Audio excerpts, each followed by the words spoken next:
मला तुम्हा सर्वांना मी आता जे बोलते आहे ते सर्व चॅनल्सनी कृपया नोंद करून घ्यावी. गेले काही आठवडे झाले जेव्हापासून मी शपथ घेतली आहे या विषयावर मी वेळोवेळी व्यक्त झालेली आहे आणि आज मी सकाळी गव्हर्नर साहेबांबरोबर निघाले होते. तोपर्यंत विमानामधून उतरेपर्यंत मला महाराष्ट्रामध्ये मुंबईमध्ये काय चाललं आहे हे मला नागपूरमध्ये माहीत नव्हतं. आपण मला जे एकदम माईक लावून प्रश्न विचारला तोपर्यंत मला अजून कल्पना नाही. अजूनही माझं कोणाशीही मुंबईत बोलणं झालेलं नाही. पण एखादी इंस्टाग्रामवरची गोष्ट बघून माझ्या लक्षात आलं आहे की मुंबईत काय चाललं आहे आणि त्याच्या निमित्ताने आपल्याला, कारण मी पंकजा गोपीनाथ मुंडे आहे म्हणून या विषयावर मी व्यक्त होणं आपली अपेक्षा आहे, त्याप्रमाणे मी व्यक्त होत आहे. मी जे व्यक्त होत आहे त्याचा आपण सर्वांनी सन्मान ठेवावा. मी जे बोलणार आहे त्याच्यानंतर कुठल्याही प्रश्नोत्तरासाठी जागा राहणार नाही. हा विषय अत्यंत ह्युमन विषय आहे, माणुसकीच्या दृष्टीने महत्त्वाचा विषय आहे. मला आपण प्रश्न विचारणार आहात त्यापूर्वी मी हे सांगते की काही व्हिडिओ सोशल मीडियावर व्हायरल झाले संतोष देशमुखांना मारण्याच्या संदर्भातले. मला त्याच्याविषयीची माहिती नाही, पण इंस्टाग्रामवर मी फक्त एक पोस्ट पाहिली.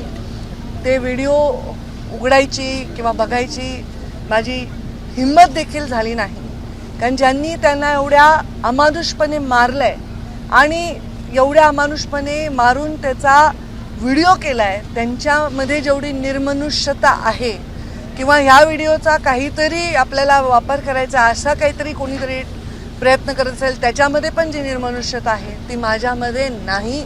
ते बघण्याची माझी हिंमत नाही. संतोष देशमुखांच्या हत्येनंतर मी पहिल्यांदा मुख्यमंत्री महोदयांना पत्र दिलं होतं आणि 12 डिसेंबरला मी याच्यावर संपूर्ण भाषण माझं आपण पहा ऑनलाईन आहे, मी व्यक्त झालेली आहे. आता यामध्ये कोण आहे काय नाही, कोण इन्व्हॉल्व आहे, कोणाचा हात आहे हे केवळ आणि केवळ तपास यंत्रणेलाच माहिती आहे. त्यामध्ये कुठलाही हस्तक्षेप मी करण्याचं कारण नाही.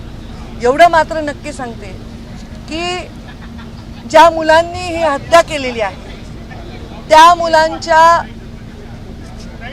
मुळे समस्त राज्यातील समाज ज्यांचा काहीही दोष नाही तो सुद्धा मान खाली घालून गंभीरपणे वावरत आहे. खरं तर त्या समाजाची जी मुलं आणि ज्याची हत्या झाली त्याची एवढी निर्घृण हत्या झाली त्यामुळे तो समाज एका आक्रोशात वावरत आहे.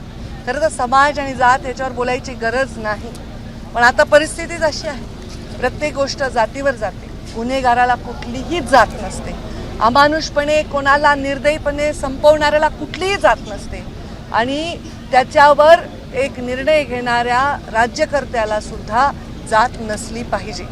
जेव्हा या खुर्चीवर आम्ही बसलो, मी बसले, तेव्हा मी एक शपथ घेतलेली आहे, आमदारकीची शपथ घेतलेली आहे. कुठलाही ममत्व भाव न बाळगता, कोणाविषयी कसलाही आकस किंवा द्वेष न बाळगता काम करायला पाहिजे यावर मी ठाम आहे. संतोष देशमुखांच्या झालेल्या निर्घृण हत्येवर निषेध व्यक्त करताना मी मनापासून क्षमा मागते त्याच्या आईची, कारण ज्या मुलांनी ही निर्घृण हत्या केली आहे ते माझ्या पदरात असते, माझ्या पोटचे असते तरी मी हेच म्हणले असते की त्यांना कडक शासन करा.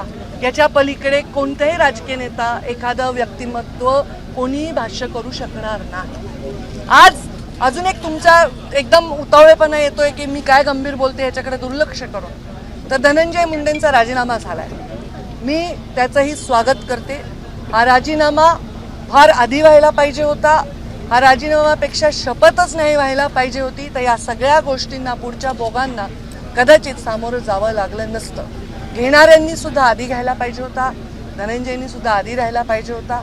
या सगळ्या वेदनांपासून कदाचित गरिमामय त्याला एक मार्ग मिळाला असता. त्यांनी सांगितलं असेल, मला माहीत नाही त्यांचं स्टेटमेंट काय आहे. मी त्याच्यापेक्षा लहान बहीण आहे आणि बहीण असली तरी आम्ही वेगळ्या वेगळ्या पक्षात काम केलं होतं, पण कोणत्याही आईला, बहिणीला, परिवाराला वाटत नाही आपल्या परिवाराच्या सदस्याला या दुःखातून जावं लागेल. पण जेव्हा आपण खुर्चीवर बसून विचार करत असतो तेव्हा आपण राज्याच्या प्रत्येकाचा सारखा विचार केला पाहिजे. त्या पोराच्या परिवाराच्या, त्याच्या जीवाच्या वेदनांपुढे हे काहीही मोठा निर्णय नाही आहे. त्यांनी तो घेतलाय, ते योग्यच केलेलं आहे. मला वाटतं देर आहे दुरुस्त आहे. मी म्हणलं ना, मी बोलल्यानंतर प्रश्न उत्तर देणार नाही. एवढं गंभीर, एवढं चांगलं मी मांडले तरी तुमचं स्वस्तपणा कमी करायला पाहिजे. मी पूर्ण मांडलंय. याच्यावर कोणाच्याही स्टेटमेंटवर उत्तर द्यायला मी बांधील नाही. मी जे मांडलंय ते इतकं चांगलं मांडलंय, एवढं प्रामाणिक मांडलंय, इतकं निर्भीडपणे मांडलंय. आता परत तुम्हाला उत्तर मी देण्याचं काय कारण आहे? याच्यामध्ये काहीच कारण नाही. वाईट आहे हे सगळा प्रकार, फार भयानक आहे, भयंकर भावनिक आहे आणि अत्यंत निर्दयी आहे. त्याच्यावर 100 प्रश्न विचारणंही निर्दयी आहे. आणि मला हजबंडरी सेक्रेटरीला मी लिहित आहे हो हो तुम्ही तिथे एसपींना पण एबीपी माझा, उघडा डोळे बघा नीट.